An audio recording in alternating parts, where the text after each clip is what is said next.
Assalamualaikum warahmatullahi wabarakatuh. Perkenalkan, nama saya Elis Wasila, NPM 1921911020, kelas Penjas 2A. Di sini saya akan menjelaskan tentang belajar motorik. Nah, submateri yang akan saya bahas yaitu yang pertama pengertian motorik, yang kedua perbedaan motorik halus dan kasar, yang ketiga teori belajar motorik, yang keempat tahap-tahap belajar motorik, dan yang terakhir yaitu faktor-faktor perkembangan motorik. Untuk yang pertama yaitu pengertian motorik. Nah, motorik ini yaitu suatu istilah yang menggambarkan perilaku gerak yang dilakukan oleh tubuh manusia. Nah, adapun yang disebut dengan perkembangan motorik. Nah, perkembangan motorik ini adalah suatu perubahan dalam perilaku gerak yang memperlihatkan interaksi dari kematangan makhluk dan lingkungannya. Pada manusia, perkembangan motorik merupakan perubahan kemampuan gerak dari bayi sampai dewasa yang melibatkan berbagai aspek perilaku dan kemampuan gerak. Nah, untuk submateri yang kedua yaitu perbedaan motorik halus dan motorik kasar. Untuk yang pertama yaitu motorik halus. Motorik halus ialah gerakan kecil, biasanya di tangan atau di jari. Motorik halus ini yaitu gerak yang menggunakan otot-otot kecil seperti bibir, misalkan membuat ekspresi wajah pada misalkan tersenyum, cemberut ataupun apa, terus makan, berbicara, beli sesuatu, dan itu semua adalah gerakan motorik halus. Nah, motorik halus ini fleksibel, jadi bisa dilakukan di luar ruangan ataupun di dalam ruangan dengan mudah. Tetapi mereka mungkin secara umum lebih cocok untuk belajar di dalam ruangan. Kemudian yang kedua yaitu motorik kasar. Motorik kasar ini merupakan gerakan yang lebih besar. Tadi kan menggunakan otot-otot kecil. Nah, kalau misalkan motorik kasar ini gerakan yang lebih besar yang melibatkan bagian tubuh seperti kaki, lengan, batang tubuh, dan lain sebagainya. Kegiatan yang bisa disebut sebagai motorik kasar yaitu seperti ketika anak mengguling, ketika anak merangkak, duduk, ataupun ketika berlari. Motorik kasar ini memerlukan banyak ruang dan kemampuan untuk menggunakan peralatan yang besar.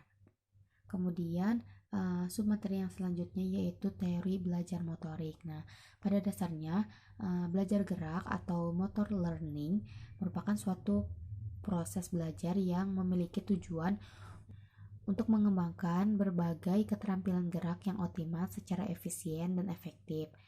Schmidt menegaskan bahwa belajar gerak merupakan suatu rangkaian asosiasi latihan atau pengalaman yang dapat mengubah kemampuan gerak ke arah kinerja keterampilan tertentu. Kemudian submateri yang selanjutnya yaitu tahap-tahap belajar motorik. Untuk tahap-tahap belajar motorik sendiri terdiri dari 3 tahap, yaitu tahap kognitif, tahap asosiatif, dan tahap otomatisasi. Nah, untuk tahap kognitif sendiri, pada tahap kognitif ini akan membentuk rancangan tugas pembelajaran gerak yang harus disesuaikan dengan seseorang yang dilibatkan.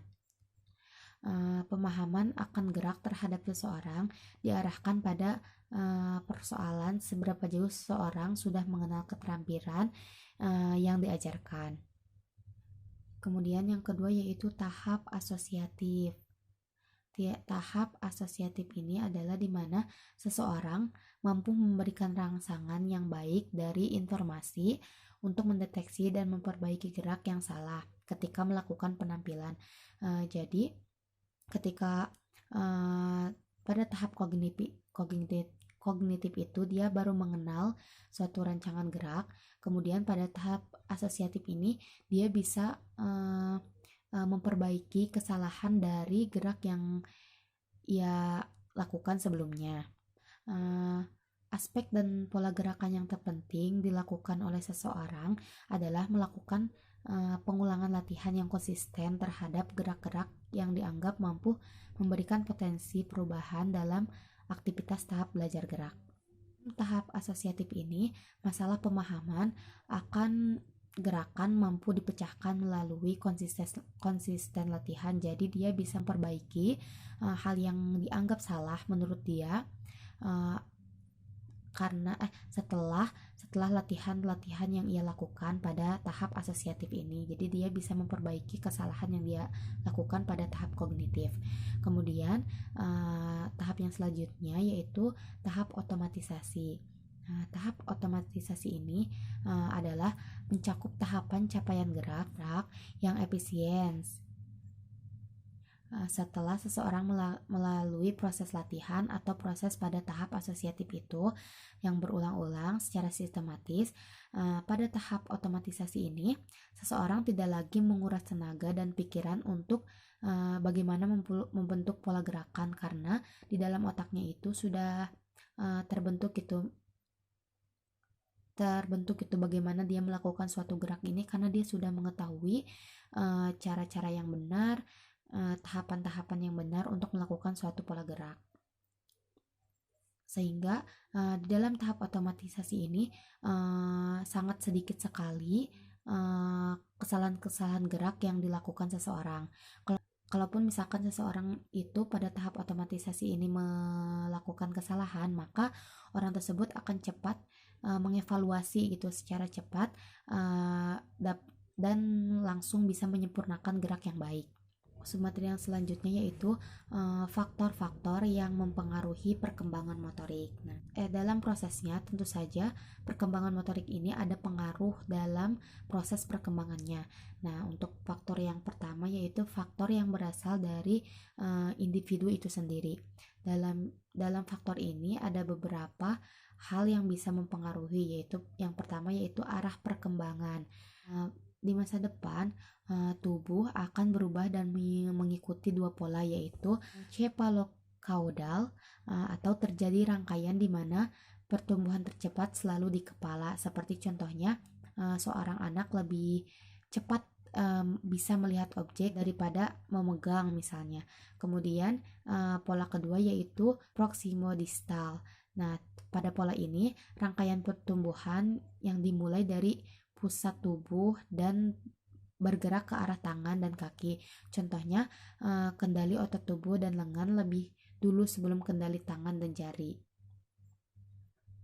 Kemudian yang selanjutnya yaitu tingkat pertumbuhan. Gangguan pada bayi usia 0 sampai 2 tahun tidak akan mengganggu perkembangan motorik secara permanen jika selama asupan gizi yang ia terima cukup. Contohnya misalkan ketika ada seorang bayi yang lahir dan berat badannya kurang dari berat normal karena kurangnya asupan gizi saat ia berada di kandungan. Tetapi ketika ia telah lahir dan orang tuanya memberikan gizi yang cukup, asupan gizi tersebut dapat mengejar pertumbuhan tingkat normal seusianya.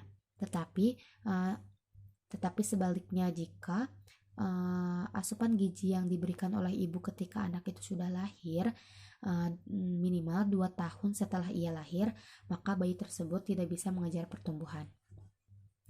Ada juga hubungan timbal balik dan kesiapan.